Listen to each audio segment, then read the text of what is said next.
Assalamualaikum warahmatullahi wabarakatuh. Kembali lagi dengan saya Rahma Wahyuni. Kali ini saya akan memaparkan refleksi pemikiran Ki Hajar Dewantara.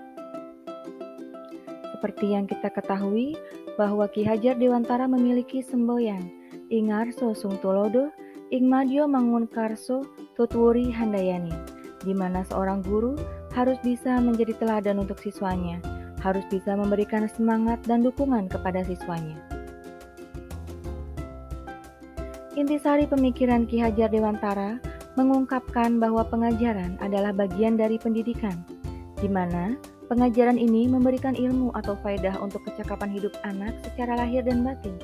Sementara pendidikan, yaitu tuntunan terhadap segala kekuatan kodrat yang dimiliki anak, agar ia mampu mencapai keselamatan dan kebahagiaan yang setinggi-tingginya sebagai manusia dan sebagai anggota masyarakat. Perbandingannya dengan seorang Pak Tani yang dalam hakikatnya sama kewajibannya dengan seorang pendidik. Ia menanam padi hanya untuk menuntun tumbuhnya padi. Ia dapat memperbaiki kondisi tanah, memelihara tanaman padi, memberi pupuk dan air, membasmi ulat dan jamur. Meskipun pertumbuhan tanaman padi dapat diperbaiki, tetapi ia tidak dapat mengganti kodrat irodatnya padi. Misalnya, ia tidak dapat menjadikan padi yang ditanamnya tumbuh menjadi jagung. Selain itu, ia juga tidak dapat memelihara tanaman padi sama halnya memelihara tanaman jagung. Seberapa penting tuntunan pendidikan itu? Sama halnya seperti menanam bibit jagung. Bibit jagung yang baik pada dasarnya dan bibit jagung yang tidak baik dasarnya, jika diberikan perawatan dan pemeliharaan sebaik-baiknya, kedua bibit jagung akan tumbuh dengan baik. Begitu juga dengan peserta didik. Antara peserta didik yang satu dengan peserta didik yang lain yang memang berbeda dasarnya, jika diberikan tuntunan pendidikan sebaik-baiknya, maka akan tumbuh menjadi peserta didik yang baik.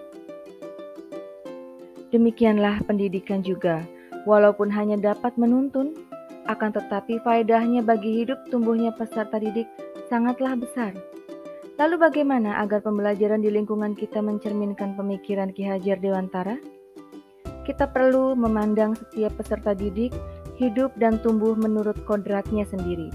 Kekuatan kodrat yang ada pada peserta didik adalah segala kekuatan yang ada dalam hidup lahir dan batin dari peserta didik itu, karena kekuasaan kodrat.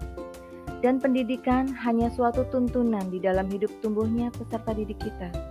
Bagaimana kita dapat menuntun tumbuh dan hidupnya kekuatan-kekuatan itu, agar dapat memperbaiki lakunya, bukan dasarnya, hidup tumbuhnya peserta didik kita. Terima kasih. Demikian pemaparan dari saya. Assalamualaikum warahmatullahi wabarakatuh.